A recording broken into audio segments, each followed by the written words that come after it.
When you were gearing up to be comfortable with the words largest manufacturer of mid-sized motorcycles in the world, you lean on past learnings to make it happen.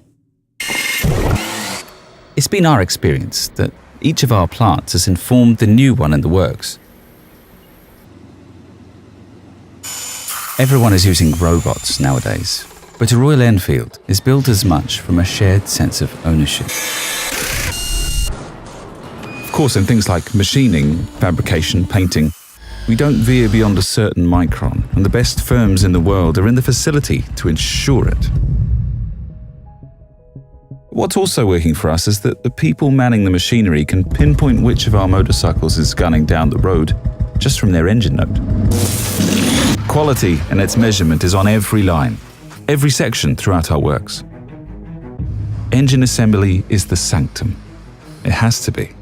There is no room for variables, no way in for a speck of dust. We punch well above our weight in chroming, pre-treating steel parts for chroming. Our chrome layer goes over 4 of nickel, unique in the industry. Painting. The part becomes a cathode and the base layer is applied through electrodeposition.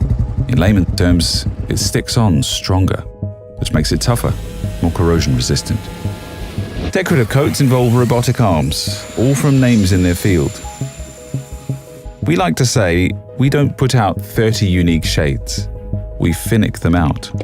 That said, the bullet, since the day it first rolled out in 1932, still has its stripes hand-painted. Today, a future-minded view of manufacture is only prudent. And yes, while every automated process is recorded, second to second.